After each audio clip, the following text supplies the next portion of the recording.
आज कर्रा में एक बड़ा आंदोलन हुआ, आदिवासी समाज जुटे भी, लेकिन हम बता दें कि जिस तरह से आज बंधु तिर्की पहुंचा आंदोलन में, और आप भी देखे, लोग भी देखे, रोड में बैठे और बोले कि सीओ को हटाना होगा, तो क्या लगता है जो बंधु तिर्की आए और एक सीओ को हटाने के लिए कर्रा पहुंचे, उसको कैसे देखते हैं?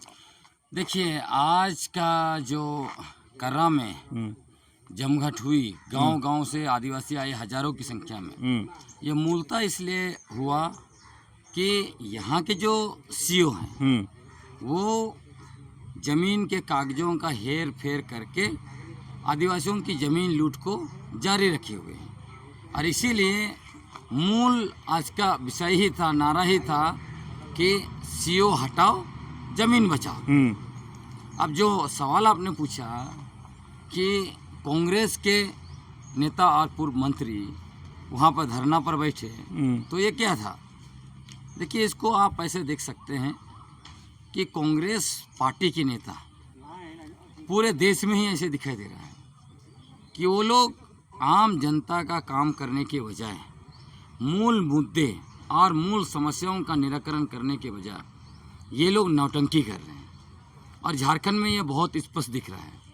ऐसे दिखता है कि इनको सिर्फ सत्ता में बैठना है, इनको काम नहीं करना है। पेशा कानून के वाले में भी आपने देखा होगा।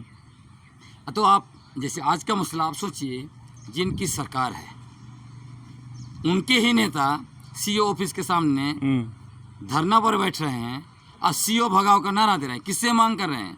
बेवकूफ़ ये लोग किसको बनाते हैं? ये मूल सवाल है। क्या सीओ महामहिम माननीय मुख्यमंत्री से बड़े हो गए? क्या सीओ माननीय मंत्रीगण से बड़े हो गए? कौन मंत्री हैं? कौन लोग जो है मुख्यमंत्री बने? कौन लोग विधायक है? किन की सरकार चल रही है? जब इंडिया गठबंधन इक्वल पार्टनर है इस सरकार में, तो ये लोग क्यों डीसी को नहीं बोलते हैं कि आप सीओ को हटाइए, बर्खास्त कीजिए? हैं? क्यों ये लोग जो है कि लिख के नहीं देते हैं? मांग कर रहे हैं यहाँ पर आके कि सीबीआई जांच होनी चाहिए इनके प्रॉपर्टी के को लेकर, सीबीआई जांच होनी चाहिए इनको। आपकी सरकार है, आपके अपने मंत्री हैं, क्यों मंत्री लिख के नहीं दे रहे हैं सीबीआई को कि इनकी जांच की जानी चाहिए?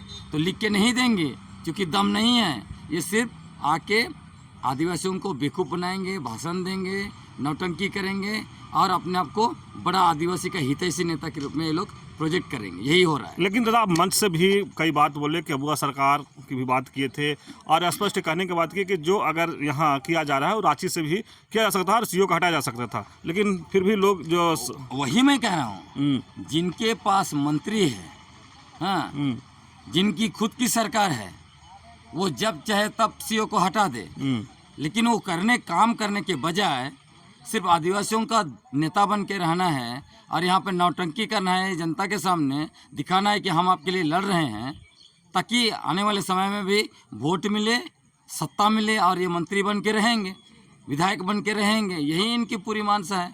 आप सिंपल सा देखिए, चुनाव से पहले इन लोगों ने क्या घोषणा किया? लिखित रूप से उन्होंने घोषणा किया था कि हमारी सरकार वापस आती है, पेशा कानून 1996 को हम लोग लागू करेंगे।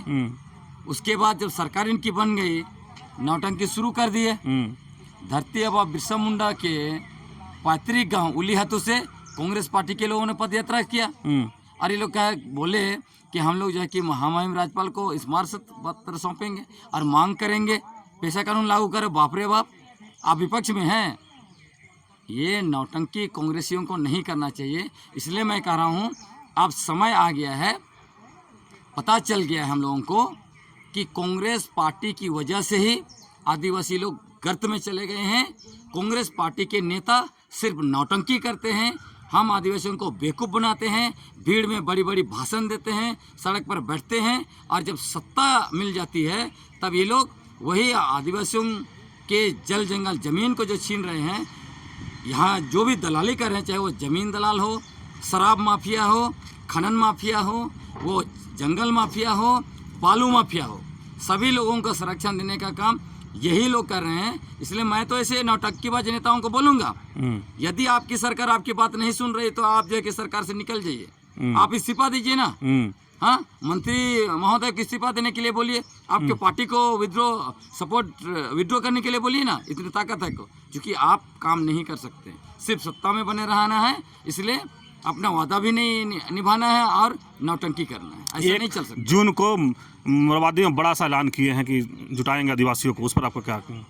आपने देखा, आप मौजूद थे, जैसे ही मैंने भाषण दिया और मैंने कहा कि यदि 1 महीना के अंदर में पेशा कानून लागू नहीं किया जाता है और सीओ को नहीं हटाया जाता है, पूरे राज्य के आदिवासी मोराबादी में जो है लाखों की संख्या में जुटेंगे। जैसे ये बात उन्होंने सुना, उसके बाद हड़बड़ हो गया इनको लगा मेरा तो आपको नौटंकी खत्म हो जाएगा, सब लोग आदिवासी नेता मानते हैं, मसीहा बने हुए हैं, इसमें दिक्कत आ जाएगी। तुरंत जो है कि तारीख अकेले घोषणा कर दिया कि 1 जून को जो है हम रैली करेंगे। आप किसके खिलाफ रैली करेंगे? सरकार आपकी, मंत्री आपके काम नहीं करेंगे और आदिवासियों को बेवकूफ बनाने के लिए 1 जून को रैली करने का घोषणा हुआ है। आदिवासी लोग नौटंकी देख रहे हैं, इस बार ये सब नहीं चलेगा। आदिवासी लोग लाखों की संख्या में अपने तरीके से मोराबादी में रैली करेंगे, पेशा कानून भी हम लोग लागू करेंगे, जमीन भी जो है कि सुरक्षा की बात होगी, 5वीं अनुसूची की भी रक्षा होगी, संवैधानिक प्रावधान जो है उसको लागू करना पड़ेगा, परिसीमन के खिलाफ भी होगा और जो है लैंड बैंक के खिलाफ भी होगा, स्थानीय नीति भी लागू करना पड़ेगा, उसको लेके भी होगा। तो ये सारे आदिवासियों के मौलिक मुद्दों को लेके लाखों की संख्या में अचानक से लोग मोराबादी पहुंचेंगे। लेकिन स्थानीय विधायक इतना बड़ा आंदोलन में नहीं दिखे, इस पर आप क्या कहेंगे? यही इसी से आप समझ लीजिए ना कि इनको वोट लेना था तो आदिवासियों को बेवकूफ़ बनाया। हाँ, यही हम लोग, और ये भी आप जानिए इस सरकार को, अब वो सरकार को हम लोग क्यों लाए?